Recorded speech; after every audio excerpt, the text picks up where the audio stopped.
জানেন যে ফাইন্যান্সিয়াল সিস্টেমে স্বর্ণ এবং মানে যদি পেপার কারেন্সি বলি বা টাকা, এটা দুইটা কিন্তু ইকুইভ্যালেন্ট। অতএব যাহা স্বর্ণ তাহাই টাকা। আপনাকে you can easily convert gold অথবা ধরেন silver into money, paper currency. তো দুটো সমানই, বরং আমরা পেপার কারেন্সির এগেনস্টে যে স্বর্ণকে স্ট্যান্ডার্ড হিসেবে জানি যে ফাইন্যান্সিয়াল সিস্টেমে করা হয়।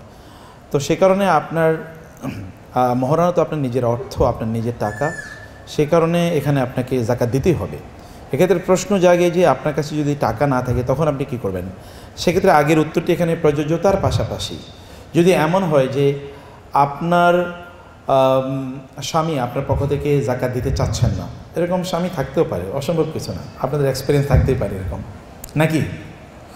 যাই হোক, তো যদি এমন কেউ থাকে তাহলে সেক্ষেত্রে আপনি স্বর্ণ বিক্রি করে যাকাত দেবেন। কারণ মনে রাখতে হবে, you'll have to have mercy upon you. আপনার নিজের উপর আপনার অনুগ্রহ থাকা লাগবে। কারণ হচ্ছে এই স্বর্ণরূপ্য অথবা আনজাকাতের মানি, এগুলোকে কিয়ামতের দিন জাহান্নামের আগুনে, কোরআনের কথা যেহেতু বলছি, জাহান্নামের আগুনে এগুলো পুড়িয়ে দিয়ে, এগুলো দিয়ে যে ব্যক্তি যাকাত দেবে না তাকে এগুলো দিয়ে, এই গরম উত্তপ্ত এ মেটাল দিয়ে ব্যক্তিকে সেদিন শাস্তি দেওয়া হবে, পুড়িয়ে দেওয়া হবে তাকে। অতএব আপনি তো you should show mercy upon your own self, আপনি নিজের উপর অনুগ্রহ প্রদর্শন করতে হবে। সেক্ষেত্রে মূলনীতি হলো, যেই সম্পদ এর উপর জাকাত ফরজ হয় ওই সম্পদ থেকে জাকাত প্রদান করা। যেমন গবাদি পশুর উপর জাকাত হলে গবাদি পশু দিয়ে জাকাত দিতে হয়, ফসলের জাকাত ফসল দিয়ে দেওয়া লাগে, কারেন্সির জাকাত কারেন্সি দিয়ে দেওয়া লাগে। তো সেক্ষেত্রে এটা যেহেতু আপনার মানে কারেন্সি, মানে এটা মানি, তাইলে আপনি স্বর্ণ বিক্রি করে জাকাত দেবেন, অথবা স্বর্ণের এক টুকরো আপনি জাকাত দিয়ে দেবেন। মানে এটা একটা এক্সাম্পল বলছি। আদারওয়াইজ আপনি কারো কাছ থেকে চাইলে লোন নিয়েও জাকাত দিতে পারেন, যদি এটা নিশ্চিত থাকে যে পরবর্তীতে আপনি লোনটা পে ওভার করতে পারবেন। আদারওয়াইজ আপনার স্বামীকে আপনি বলতে পারেন যে তিনি যেন আপনার পক্ষে জাকাত দিয়ে দেন, ইনশাআল্লাহ। এছাড়া তো বোনদের কিন্তু টাকার সমস্যা হওয়ার কথা না, কারণ আপনার স্বামী, আপনার বাবার কাছ থেকে আপনি ওয়ারিশ পাওয়ার কথা, মহারণা ক্যাশে কিছু পাওয়ার কথা, আবার হচ্ছে আপনি স্বামী তো আপনাকে পকেট খরচ দেওয়ার কথা রয়েছে। অতএব এখান থেকে কিছু থেকে যেতে পারে যেগুলো থেকে আপনি জাকাত দেওয়ার কথা, ইনশাআল্লাহ। মানে পকেট খরচ মানে হচ্ছে আপনার ডেইলি এক্সপেন্ডিচারের জন্য, মান্থলি এক্সপেন্ডিচারের জন্য তো কিছু দেওয়া লাগবে, এ নেয়ার অধিকার আপনাদের আছে। মানে মক্কা বিজয়ের সময় আপনারা তো জানেন, হিন্দা নামক একজন মুসলিম সাহাবী রাদিয়াল্লাহু তাআলা, উইদিন ব্র্যাকেট বলছি কারণ তখনও তিনি মুসলিম হন নাই, তিনি এসে বলেন, ইয়া রাসূলুল্লাহ, আমার স্বামী আবু সুফিয়ান একটু স্টিনজি, মানে ঠিকমতো টাকা পয়সা দেয় না, আমার এবং আমার সন্তানের জন্য যে পরিমাণ টাকা লাগে এটা দেয় না, আমি কি তার পকেট কেটে কিছু টাকা নিতে পারবো কিনা? নিশ্চয়ই সবাই খুবই খুশি, তাই না? মাশাআল্লাহ, ফতোয়া পাওয়া গেছে। তিনি বলেন, হ্যাঁ, যতটুকু আপনাদের প্রয়োজন ততটুকু নেওয়া যাবে, অতটুকু নিতে পারবেন। তাহলে আপনাদের কাছে কিছু টাকা থাকতেই পারে, সেগুলো থেকে আপনার জাকাত দেবেন, ইনশাআল্লাহ। যে আমি নেক্সট কোশ্চেনে যাওয়ার আগে একটা কথা বলার লোভ সামলাতে পারছি না। আমি এটা মহিলাদের বহু সমাবেশে ইতিমধ্যে আমি বলেছি। সেটা হচ্ছে, ইসলামে মহারানাকে ফরজ করেছে, কিন্তু আমাদের কয়জন এই ফরজ আদায় করে? আপনারা যদি একবার একটু কল্পনা করেন, বাংলাদেশের যত মুসলমান ফ্যামিলিতে বিয়ে হয়, প্রতিটি মেয়ে যদি সম্মানজনক মর্যাদাপূর্ণ পরিমাণ মহারানাটা পেয়ে যান, তাহলে বাংলাদেশ সব মেয়েদের ধনী হয়ে যাওয়ার কথা। তাদের কিন্তু কোনো খরচ নেই। সে যদি চাকরি করে, এই মশলা আপনারা অনেকে জানেন না, মহিলারা চাকরি করলে তার চাকরির ইনকামের উপরে কারো কোনো হক নেই, টোটাল লিবার্টি তার, তিনি স্বাধীনভাবে যেখানে ইচ্ছা সেখানে ব্যয় করেন। তার বাবা মাকেও দিতে পারেন, স্বামীকেও দিতে পারেন, সন্তানও দিতে পারেন, যারে তারে দিতে পারেন।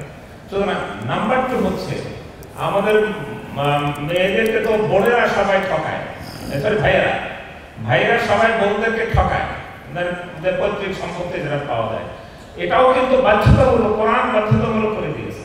সুতরাং এই দুটা ফরজ যদি বাধ্যতামূলকভাবে বাস্তবায়ন করা যায় আমাদের সমাজে, বাংলাদেশের মহিলাদের আর্থিক অবস্থা দারুণ রকম, যে ইকোনমিক এম্পাওয়ারমেন্ট, ফাইন্যান্সিয়াল এম্পাওয়ারমেন্ট যেটা বলে, এটা কিন্তু রাতারাতি ঘটে যায়। এরকম একটা বিপ্লব করা সম্ভব আমাদের এখানে। যাই হোক, এখন নেক্সট আরেকটা প্রশ্ন হচ্ছে, আমি নেশার পরিমাণ সম্পদের মালিক, কিন্তু আমি প্রায় 2 থেকে 5 লক্ষ টাকার ঋণ নিয়েছি, সেক্ষেত্রে আমি এই এত লক্ষ টাকা জাকাত কিভাবে দেব? সরি, 2.5 লক্ষ টাকা। এই 2.5 লক্ষ টাকা তো আবার সম্ভব না, তাহলে কি জাকাত দিতে হবে? আপনি যেই টাকাটা ঋণ নিয়েছেন সেই টাকাটার বর্তমান অবস্থান কি, এটা আমাদেরকে জানতে হবে। যদি বর্তমান অবস্থান হয় যে এটি আপনার কাছে ক্যাশ আকারে আছে অথবা এটি আপনি কোনো বিজনেসে খাটিয়েছেন, তাহলে সেক্ষেত্রে আপনি প্রপোর্শনেটলি এই বছর যতটুকু ঋণ দেওয়ার কথা ততটুকু মাইনাস হয়ে বাকি টাকার জাকাত আপনাকে দেয়া লাগবে। আবার বলি, যেমন ধরেন আমার কাছে 1 লাখ টাকা আছে অথবা স্যারের কাছে 1 লাখ টাকা আছে, আমি স্যারের কাছ থেকে এই টাকাটা এনেছি, এটা আমার কাছে রয়ে গেছে। আবার উনি নিশ্চিত যে যখনই উনি আমার কাছে চাইবেন তখনই আমি ওনাকে টাকাটা ফেরত দেবো। সেক্ষেত্রে আমার কাছে থাকার কারণে আমি এটা জাকাত দিয়ে যাবো, কারণ এটা প্রোডাক্টিভ সম্পদ, কিন্তু খুবই প্রোডাক্টিভ অ্যাসেট, ফলে এটার জাকাত আমি দিয়ে যাব। আমি এর মধ্যে ওনাকে যতটুকু ফেরত দেওয়ার কথা ততটুকু কেবল মাইনাস হবে, যেটা ফিউচারে আমি ফেরত দেবো তা মাইনাস করবো না আমি, কারণ আমি তো ফিউচারে জাকাত দিচ্ছি না, আমি দিচ্ছি এবছরের জাকাত। অতএব জাকাত ইয়ারের মধ্যে যতটুকু আমি রিপে করার কথা ততটুকু মাইনাস করে বাকিটার জাকাত আমাকে দিয়ে দেওয়া লাগে। এখন কোয়েশ্চেন হলো, যিনি আমাকে লোন দিয়েছেন তিনি জাকাত দেবেন কিনা? প্রেফারেবলি তিনি জাকাত দেবেন যদি তার সামর্থ্য থাকে, আর যদি তিনি না দিতে চান তাইলে তিনি আমার কাছ থেকে যখন টাকাটা ফেরত পাবেন তখন তিনি জাকাত এটার 1 বছরের দেন অ্যান্ড দেয়ার তিনি 1 বছরের জাকাত দিয়ে দিতে পারেন। এখন প্রশ্ন হলো যে আপনি বলছেন আপনার কাছে আছে, কেন আপনার স্বর্ণ আছে, আবার আপনি কিছু লোনও নিয়েছেন, ওই টাকাগুলো যদি আপনি একেবারে খেয়ে না ফেলেন অথবা কোথাও আপনি খরচ করে ফেলেছেন অথবা ধরেন ওগুলো আপনার কাছে নাই, আপনি অথবা বাড়ি নির্মাণ করেছেন অথবা অন্য কোনো কিছু আপনি করেছেন, যদি এগুলো আপনার কাছে ক্যাশ আকারে না থাকে তাহলে তো আর এটার জাকাত আর আপনার দেয়া লাগছে না। যদি ইনভেস্টমেন্ট করা থাকে কোনো বিজনেসে তাহলে বিজনেসের সিস্টেমে সেটার ক্যালকুলেশন হবে, আর আপনাকে আপনার ওই যে স্বর্ণের জাকাত আপনাকে দিয়ে যেতে হবে। সেটা স্বর্ণের জাকাত দেওয়ার ব্যাপারে আগে যে পলিসি আমরা বলেছি যে আপনি আপনার নিজের টাকা থেকে দেবেন অথবা স্বর্ণ বিক্রি করে দেবেন অথবা আপনি কারো কাছ থেকে লোন এনে দিতে পারেন যদি আপনি লোন রিপে করার মতো আপনার ক্যাপাবিলিটি আছে, and you know that you have potential to pay over the loan, মানে কুইকলি আপনি এটা পেয়ে যাবেন, এরকম হতে পারে। অথবা আপনার যে ইনভেস্টমেন্ট আছে সেখান থেকে আপনি কিছুদিন পরে টাকা পাবেন, সেখান থেকে আপনি লোন পে করে দেবেন, সেই ক্ষেত্রে আপনি লোন করেও জাকাত দিয়ে দিতে পারবেন ইনশাআল্লাহ। জি, আমি একটু আগে মহারানার কথা বলতেছিলাম, আপনারা শুনলে খুশি হবেন। মহারানা কি পাওয়ারফুল! এবারে এই জুলাই বিপ্লবে শহীদদের 3 জন ওয়াইফকে আমরা সেন্টার ফর জাকাত ম্যানেজমেন্ট থেকে তার স্বামীর মহারানা পরিশোধ করে দিয়েছি। সুবহানাল্লাহ, সুবহানাল্লাহ। 2 লক্ষ টাকা করে। পরে দেখেন এই বিপদের সময় এই ভদ্র মহিলা সে কত বড় উপকৃত হয়েছে। এর মধ্যে কারো কারো 1-2 বাচ্চাও আছে যাদেরকে সে মহা বিপদে, এবং তার স্বামী এমন কোনো সম্পদ রেখে যায়নি। এই সময় 2-3 লক্ষ টাকা তাদের কিন্তু দারুণ কাজে লেগেছে। মহারানার এই জন্যই বলা এটা একটা সোশ্যাল সিকিউরিটি, এই সিকিউরিটির জন্যই কিন্তু মহারানাটা করা হয়, কিন্তু আমরা পুরুষরা অনেকে এই জিনিসটাকে গুরুত্ব দেই না বা বুঝতে পারি না। যাই হোক, এর পরের প্রশ্ন বেশ সহজ একটা প্রশ্ন, ব্যাংকে কত টাকা থাকলে জাকাত দিতে হবে, আবার হাতে নগদ টাকা থাকলে জাকাত দিতে হবে? জি, মূলত জাকাতের তো একটা মিনিমাম একটা নেসাবের কথা রাসূলুল্লাহ সাল্লাল্লাহু আলাইহি ওয়াসাল্লাম বলেছেন, আর নেসাবটা হলো এটি 7.5 ভরি স্বর্ণ অথবা 52.5 তোলা রূপা। যেই সময় রাসূল সাল্লাল্লাহু আলাইহি ওয়াসাল্লাম এই দুটো অল্টারনেটিভের কথা বলেছেন সেই সময় এই দুটো 7.5 ভরি স্বর্ণ এবং 52.5 তোলা রূপার দাম এক সমান ছিল। কিন্তু এখন যেহেতু ওয়ার্ল্ড মানে ইকোনমিক ডাইনামিক্সের কারণে স্বর্ণের দাম বেড়ে গেছে অথবা ম্যানিপুলেশনের কারণে স্বর্ণের দাম বেড়ে গেছে, রূপার দাম কমে গেছে, সেক্ষেত্রে আমাকে দেখতে হবে জাকাত গিভার যাকে বলা হয় আল মুজাক্কি এবং জাকাত রিসিভার যাকে বলা হয় আল মুস্তাহিক, এই উভয়ের বেনিফিট কোনটাতে হয়? উভয়ের বেনিফিট হয় যেটাকে আমরা একেবারে মিনিমামটা ধরি, অর্থাৎ যেটা লোয়েস্ট নিসাব হচ্ছে বা লোয়ার নিসাব হচ্ছে এখানে রূপার দাম যদি আমরা ধরি সেখানে 55 বা 50 থেকে 55,000 টাকা হয়, তাতে আপনিও বেনিফিটেড হবেন দুনিয়া এবং আখেরাতে। কারণ আপনারা জানেন যে জাকাত দিলে ওই সম্পদের মধ্যে বারাকা বাড়ে এবং বারাকাটা divine blessing, it is attested by Allah and his messenger and experience by the people those who give জাকাত। এটা এক্সপিরিয়েন্স, যেমন আমাদের স্যারের জীবন আপনাদের প্রত্যেকের জীবনে এরকম এক্সপিরিয়েন্স আছে, যারা জাকাত দেন জাকাত দিলে সম্পদের মধ্যে বারাকা হয়। এটা দুনিয়ায়, আর আখেরাতে তো আমরা তার জন্য বেনিফিট পাবোই, কারণ আখেরাতে একটা ব্যাংক আছে আমাদের জন্য যেখানে জাকাতের প্রপার্টিগুলো আল্লাহ সুবহানাহু ওয়া তাআলা আমাদের জন্য এগুলোকে তিনি নারিশ করে থাকেন এবং এটা বিশাল will be more than mountains or bigger than mountains, এবং সেগুলোকে আমাদের দিন আমাদের উপকারে আসবে। তো সেই কারণে আপনি সেক্ষেত্রে আপনি অবশ্যই আপনার হাতে যদি এটা নিসাব পরিমাণ টাকা থাকে অথবা ব্যাংকে যদি নিসাব পরিমাণ টাকা থাকে তাহলে সেটার জাকাত আপনি অবশ্যই দেবেন ইনশাআল্লাহ। জি, নেক্সট প্রশ্ন হচ্ছে, অনেকে বেআইনিভাবে টাকা ইনকাম করে, অর্থাৎ হারাম পথে, যেমন ঘুষ খাওয়া বা সুদ খাওয়া ইত্যাদি, তাদের উপরে জাকাত দেওয়া ফরজ কিনা বা এটা হালাল কিনা? দুটো বিষয়। একটা বিষয় হলো যে সম্পদের মালিক আপনি না তার তো জাকাত আপনি দিতে পারেন না। এই সম্পদের মালিক যদি আপনি না হন তাহলে কার সম্পদের জাকাত আপনি দিচ্ছেন? সে কারণে হারামভাবে যেটা ইনকাম হয়েছে এটার সম্পদের মালিক আপনি না, তাহলে আপনি কীভাবে এটা জাকাত দেবেন? এটা এক নম্বর কথা। তাহলে এই সম্পদের মালিককে, যেই সোর্স থেকে আপনি হারামভাবে ইনকাম করেছেন ওই সোর্সে এটা ফেরত দিতে হবে, তাইলে আপনি বাঁচতে পারবেন দুনিয়া এবং আখেরাতে, আদারওয়াইজ আপনি বাঁচতে পারবেন না। 2 নম্বর বিষয় হচ্ছে যে এখন প্রশ্ন হলো যে আমি কিছু লোক তো তাহলে বলবো ও ভালোই তো মাশাআল্লাহ, জাকাতও দেওয়া লাগবে না, কিছু না, তো সুবিধাই আছি, আমি তো টাকা নিয়ে আমি মাস্তি মৌজ করবো, জাকাতও দেওয়া লাগবে না। সেক্ষেত্রে এই জাতীয় মানসিকতা যদি কোনো ব্যক্তির থাকে সেক্ষেত্রে তিনি জাকাত দিয়ে দিতে পারেন, কিন্তু without the intention of getting সাওয়াব। তিনি এর জন্য সাওয়াব পাবেন এরকম কোনো নিয়ত তিনি করতে পারবেন না, সেটা তিনি জাকাত দিয়ে দেন, চ্যারিটি করে ফেলেন তিনি। তাতে চ্যারিটি করলে কমপক্ষে, কারণ তিনি তো হয়তো ফেরত দিতে পারছেন না বা এরকম অন্য কোনো অবস্ট্যাকল সেখানে থাকতে পারে, তিনি সেগুলো জাকাত দিয়ে দিতে পারেন, কিন্তু তিনি অথবা চ্যারিটি করতে পারেন, তার জন্য তিনি কোনো সাওয়াবের নিয়ত করবেন না। তবে তার জন্য অপশন একটাই, সেটি হলো তিনি কি ওই জাকাতে মানে ওই টাকাগুলোকে যেই সোর্স থেকে তিনি নিয়েছেন ওই সোর্স এগুলোকে ফেরত দেয়া। জি, নেক্সট কোশ্চেন হচ্ছে যে অনেকে আছে যারা ঈদের সময় নির্ধারিত 50 টাকা 100 টাকা এরকম করে দান খয়রাত করে, এটা কি জাকাত বলে গণ্য হবে? জাকাত দেওয়ার ক্ষেত্রে নিয়ত করতে হয় এটা আমি জাকাত থেকে দিয়েছি, এটা নিয়ত করতে হয়, পরে নিয়ত করলে হবে না। যেমন আগে আপনি কিছু টাকা পয়সা দিলেন কাউকে, মানে কোনো একজনকে আপনি 10,000 টাকা লোন দিলেন, উনি আর লোন ফেরত দেয় না, আবার লোক জাকাত খরচ যোগ, এরপর মানে যা এটা জাকাতই দিয়ে দিলাম, এটা একটা ফাঁকিবাজি, আল্লাহর সাথে ফাঁকিবাজি করা যায় না। আপনি যখনই ফরজ আদায় করার সময় you will have to make your intention, নিয়ত করতে হয় তখন।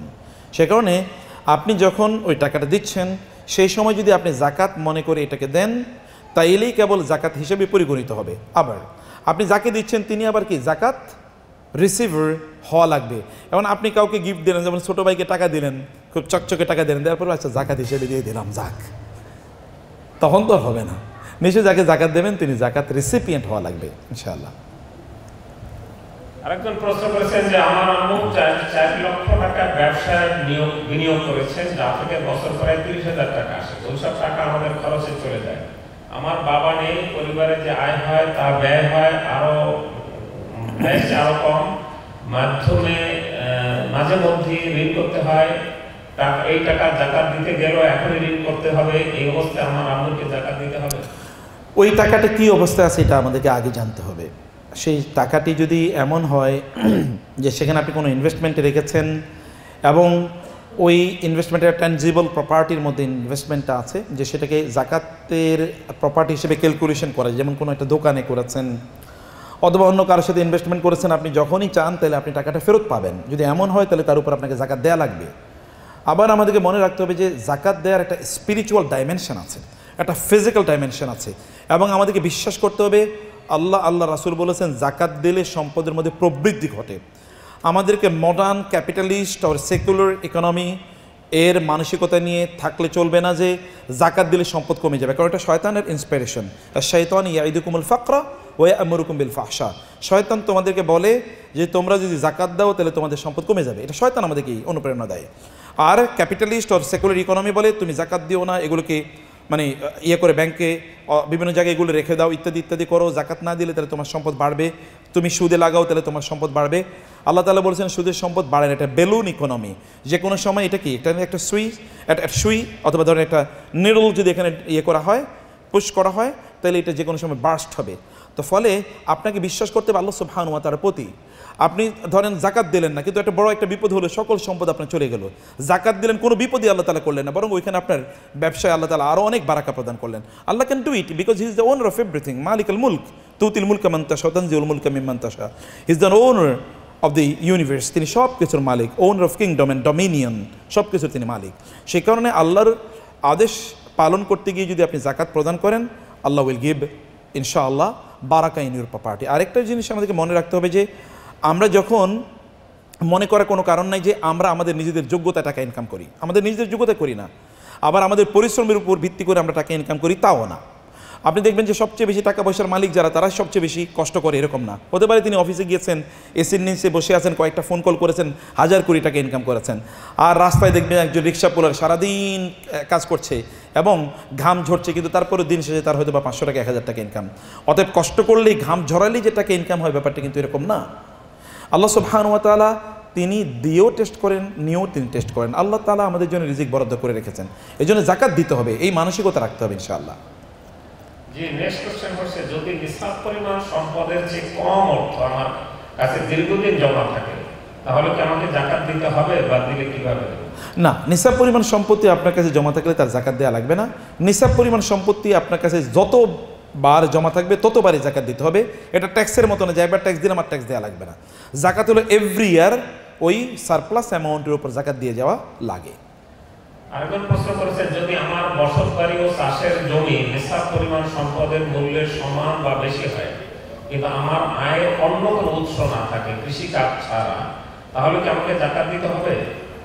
মূলনীতি হলো যেগুলো আপনার পার্সোনাল ইউজের জন্য, পার্সোনাল ইউজের কোনো জিনিসের উপর জাকাত দেওয়া লাগে না। সেটা আপনার বাড়ি, সেটা আপনার জমি, সেটা আপনার গাড়ি, আপনার জামা কাপড়, আসবাবপত্র, টেলিভিশন, মোবাইলস, এগুলো কোনো কিছুর উপর জাকাত দেওয়া লাগবে না, এক্সেপ্ট গোল্ড অর্নামেন্ট অথবা সিলভার অর্নামেন্ট, এগুলো ছাড়া। আর বাকি যেগুলো আমাদের ব্যবহার এর জিনিস, সেগুলোর উপর জাকাত দেওয়া লাগবে না।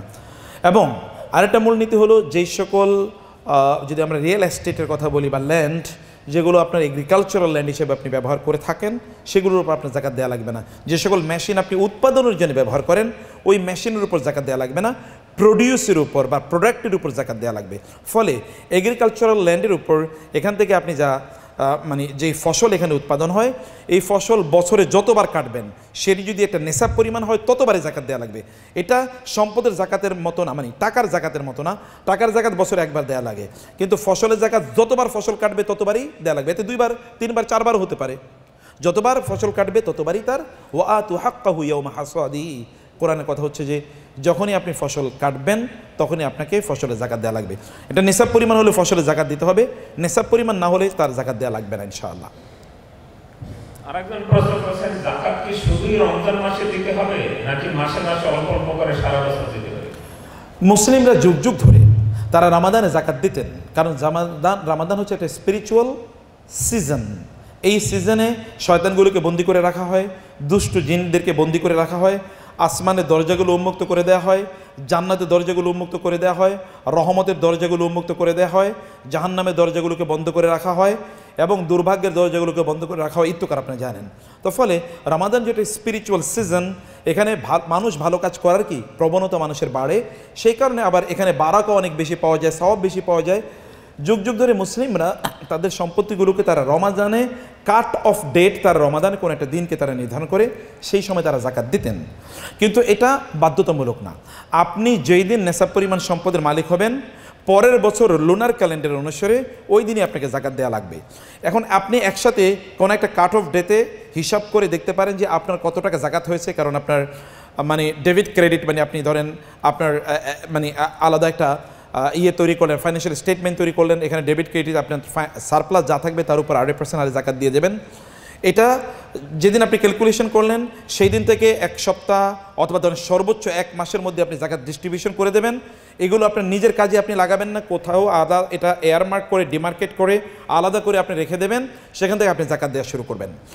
কিন্তু আপনি চাইলে অ্যাডভান্স জাকাত পে করতে পারেন, ডেফার্ড পেমেন্ট না, অ্যাডভান্স পেমেন্ট করতে পারেন। ডেফার্ড মানে হচ্ছে এখন জাকাত ক্যালকুলেশন করলেন, আগামী 1 বছর করে দেবেন আপনি, এটা আপনি করতে পারবেন না। তাইলে আপনার জাকাত আপনি নিজে খেলেন।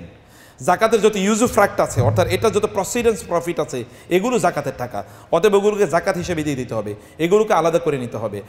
আর আপনি চাইলে আগ থেকে অ্যাডভান্স জাকাত নিয়ে নিতে পারেন। যেমন রাসূল সাল্লাল্লাহু আলাইহি ওয়াসাল্লাম মদিনায় একবার দুর্ভিক্ষ হলে তার চাচা আব্বাস রাদিয়াল্লাহু তাআলার কাছ থেকে অগ্রিম জাকাত নিয়ে নিয়েছেন। চাচা, আপনি তো আগামী বছর জাকাত দেবেন, এখনই জাকাত দিয়ে দেন।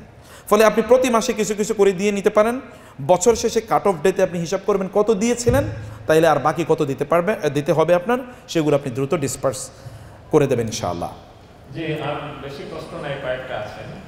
একজন বলেছেন, যদি ভাইয়ের টিউশনের সামান্য কিছু টাকা আর বোনদের সামান্য হাত খরচের টাকা দিয়ে কোনো মতে কষ্ট করে প্রতি মাসে অতিবাহিত করতে পারি, কিন্তু বাবা বৃদ্ধ এবং অসুস্থ, তাহলে এখন আমার উপর কি জাকাত ফরজ? যদি ফরজ না হয় তাহলে আমার কি করা উচিত? আর যদি এই জাকাতেও টাকাও ব্যবহার করি তাহলে ভবিষ্যতে আমার কি করা উচিত? না, এখানে একটা জিনিস স্পষ্ট অবশ্য হয়নি, তাহলে আপনার কাছে সারপ্লাস কোনো টাকা আছে কি না। যদি আপনার কাট অফ ডেতে যদি আপনার কাছে কিছু টাকা থাকে যেটা মিনিমাম অ্যামাউন্ট যার উপর জাকাত ফরজ হয়, নিসাব যেটা আমরা বলেছি, তাহলে আপনি জাকাত দেবেন। আর যদি আপনার কাছে কোনো টাকাই না থাকে, যা আসে তাই খরচ হয়ে যায় অথবা তার চেয়ে বেশি খরচ হয়, তাহলে তো আপনার জাকাত দেওয়ার সুযোগ নেই, তখন আপনি প্রয়োজনে জাকাত নিতেও পারেন। সেক্ষেত্রে আপনি জাকাত নিতেও পারেন। আরেকটা বিষয় হলো যে এটা আপনাদেরকে একটু স্পিরিচুয়াল জায়গা বলে রাখি, তাহলে আমি ওইখানে বলছিলাম স্যার আমার ব্যক্তিগত জীবনে একটা অবস্থা শেয়ার করে, কারণ আমার কলিগ আছে এখানে কিন্তু 3 জন স্যার, ওই আইইউসির কলিগ, এই যে সামনে 3 জন বসে আছে, এই 3 জন আমার ইউনিভার্সিটির কলিগ। তো আইইউসি ঢাকা ক্যাম্পাস যখন international Islamic university Dhaka campus যখন বন্ধ হয়ে যায়, তখন চিটাগংয়ে আমাকে প্রস্তাব দেওয়া হলো যে আপনি চিটাগংয়ে যাবেন। আমি বলছি আমি যাবো না। আমার মাকে বললাম, মা বললো তুমি চিটাগংয়ে যেয়ে থাকতে পারবা না, তো করতে হবে কি, চাকরি তো নাই। বললো যা হওয়ার হবে না। তো আমি চাকরি ছেড়ে দিলাম, এখন ইনকাম তো নাই, সংসার চালাবো কি দিয়ে, এখান থেকে হ্যান্ডসাম এই পয়সা পাইতাম, এখন তো সংসার চলবে কীভাবে। তখন আমি মানে টেলিভিশন চ্যানেলগুলোতে টক শো করতাম, 500, 1000, 2000 টাকা করে দিত। তা আমার ওয়াইফেরে বললাম একটা কাম করি কি, বলে একটা বয়ম কিনে নিয়ে আসি। বয়ম মানে হচ্ছে যে মানে প্লাস্টিকের বয়ম কিনে নিয়ে এসে টেলিভিশন চ্যানেল থেকে যে টাকা পেতাম বললাম যে এগুলো এখানে ঢুকাবো, আয়না তুমি এখান থেকে খরচ করবো, আর 10% এগুলো আমরা দাম সাদাকা করবো। And the rest story sir. এরপরে আর আমাকে পিছনে কোনো দিন তাকাইতে হয় নাই, কখনও তাকাইতে হয় নাই। তো আপনি আপনার কম থেকে জাকাত প্রদান করুন। আমি বলি যে যারা আপনার সৌদি আরবে গিয়েছেন, আলবাইক তো আপনার নিশ্চয়ই, মানে সৌদি আরবে গেলে আলবাইক কেউ যদি না খায় তাহলে তার 100 বার আস্তাগফিরুল্লাহ পড়া উচিত। আস্তাগফিরুল্লাহ, আস্তাগফিরুল্লাহ। আলবাইক খাইলাম না, কেমন হইলো এটা, দুষ্টুমি করে বললাম স্যার আর কি। মানে আলবাইক তো এত মজা, ম্যাকডোনাল্ডস এগুলো, কেএফসি এগুলো কিচ্ছু না আলবাইকের কাছে। কিন্তু আলবাইকের যিনি প্রতিষ্ঠাতা 1974-এ তিনি এই প্রতিষ্ঠানটা প্রতিষ্ঠা করেছেন জেদ্দায়। আলবাইকের হচ্ছে ফ্রাইড চিকেনের আউটলেট। তো এটার যিনি মালিক তার নাম হচ্ছে শাকুর আবু গাজালা। এই ভদ্রলোকেরা তৈরি করা 4 বছর পরে মারা গেছেন, কিন্তু তিনি ভালো করতে পারেন নাই। মিন হোয়াইল 1980-র মধ্যে ওইখানে প্রায় 400 আউটলেট ফ্রাইড চিকেন, মানে পপুলার হয়ে গেছে অলরেডি, কিন্তু তিনি ভালো করতে পারেন নাই। তার 2 ছেলে, একজনের নাম হচ্ছে এহসান, আরেকজন হচ্ছে রামি। এরা বাবা মাও যে 3-4 বছর পরে বসলো যে বাবার বিজনেসটা একটু রিভাইভ করা যায় না। তারা রিভাইভ করলো। রিভাইভ করার পরে এখন সৌদি আরবে এটা প্রায় 200-র উপর আউটলেট আছে, পৃথিবীর প্রায় 80টা দেশে তাদের ব্যবসা আছে। তাদের টোটাল ক্যাপিটাল হচ্ছে প্রায় 20 বিলিয়ন। এখন প্রশ্ন হলো যে এত চমৎকার এখান থেকে কীভাবে এত বিশাল জায়গায় চলে আসলো, তো বন্ধই হয়ে গিয়েছিল। তাদেরকে যখন প্রশ্ন করা হয়েছে তখন তারা বলেছে বাবা যখন এই বিজনেসটা শুরু করেছিলেন তখন তিনি সিদ্ধান্ত নিয়েছেন প্রত্যেকটা ফ্রাইড চিকেন এর বক্স বিক্রির সাথে সাথে ওইখান থেকে 1 রিয়াল তারা চ্যারিটি করবেন, 1 riyal. And you know the story, বারাকা কোত্থেকে এসে ওই যে চ্যারিটি করছেন, এই চ্যারিটি তখন এটা রিভার্স করছে, তার রিভার্স ইকোনমির মতো করে তার এখানে এসে আরও অ্যাড হচ্ছে। আপনি দিতে থাকুন, সাদাকা করতে থাকুন, সাদাকা করতে থাকুন, যতটুকু হয় ততটুকু সাদাকা করুন। সাদাকার কারণে আল্লাহ তাআলা আপনার সম্পদের মধ্যে এত পরিমাণ বারাকা প্রদান করে। বারাকা মানে কি, বারাকা শব্দে 2টো অর্থ আছে আরবিতে। বারাকা মানে হচ্ছে একটা হলো সাস্টেইনেবিলিটি, মানে এটা সাস্টেইনেবল হবে, এটা কোনোদিন আপনার কমে যাবে না, এটা বাড়তে থাকবে, সাস্টেইনেবিলিটি এবং স্ট্যাবিলিটি এটা থাকবে। তো আপনি এই জন্য যতটুকু পারেন একটু একটু করে দেন, সমস্যা কি, 1 করেই দেন, আপনার 1000 দেওয়া লাগবে না, এবং এর মধ্যে আপনি বারাকা পাবেন ইনশাআল্লাহ। Thank you. জি, একজন প্রশ্ন করেছে যে আমাদের দেশে অনেক হতদরিদ্র মানুষ আছে যারা লজ্জার কারণে যাকাত নেয় না, তারা যে যাকাত নেয় না এতে তাদের কোনো গুনাহ হবে কি? আমার মনে হয় প্রশ্ন আরেকটু ঘুরিয়ে বলা উচিত, যাকাত যারা নিতে চায় না তাদেরকে আমাদের কি বলা উচিত? জি, যাকাত যারা নেয় না তাদের গুনাহ হবে কিনা, সুবহানাল্লাহ। জাকাত নেয় না, না নিলে তো গুনাহ হবে, জাকাত দেয়া উচিত, না দিলে গুনাহ হবে কিনা এটা জিজ্ঞেস করা দরকার। দেখেন আপনি কোরআনে আল্লাহ তাআলা বলেছেন কি, আকিমুস সালাতা ওয়া আতুজ যাকাতা, নামাজ পড়ো যাকাত খাও না, যাকাত দাও। নামাজ পড়ো জাকাত নাকি খাও? তো নামাজ পড়ো জাকাত দাও, তো আপনি নামাজই পড়লেন, জাকাত কবে দেবেন? আল্লাহ তো বলছেন যে নামাজও পড়ো জাকাতও দাও। জাকাত দেওয়ার মতো উপযুক্ততা অর্জন করে এটা নামাজের মতো ফরজ। জাকাত দেওয়ার মতো উপযুক্ততা অর্জন করে নামাজের জন্য ফরজ। এই কারণে নামাজ পড়ার পরে আর মসজিদে থাকা যায় না, আপনাকে দ্রুত মসজিদ থেকে বের হয়ে যাওয়া লাগে। আমরা শেষ দিকে চলে আসছি, আমরা একটু পরে ইনশাআল্লাহ আমরা এটা শেষ করে আমরা নামাজ পড়তে পারবো। অনেকটা লাস্ট কোশ্চেন, সেটা হচ্ছে একজন ম্যাম এই কিছু আলোচক আগে বলেছেন যে যাকাত হচ্ছে ইসলামের 3য় স্তম্ভ, তাহলে কোনটা সঠিক? উনি মাল্টিপল কোশ্চেন দিয়েছেন, ঈমান, নামাজ, রোজা, যাকাত, হজ। জি জি, না, ঈমান, নামাজ, রোজা এবং যাকাত বাংলাদেশে রং টার্মিনোলজি ব্যবহৃত। নামাজ রোজা, নামাজ রোজা, আল্লাহ বলছে নামাজ যাকাত, নামাজ যাকাত, নামাজ যাকাত। কোরআনে আকিমুস সালাতা ওয়া আতুজ যাকাতা বলছে নামাজ পড়ো জাকাত দাও, আর আমরা বলছি নামাজ পড়ো রোজা রাখো। তার মানে জাকাত একদল লোকের মানসিকতা, জাকাত দিব না, যাই হোক না কেন জাকাত দেব না, এই মানসিকতা থেকে এই টার্মিনোলজি বের করেছে। নামাজ পড়ো, জাকাত দেবো, এই দুইটা টুইন ব্রাদার্স ও টুইন সিস্টার্সের মতো। অতএব এটাই সত্য যে তৃতীয় স্তম্ভ কি? জাকাত, চতুর্থ স্তম্ভ হচ্ছে রোজা।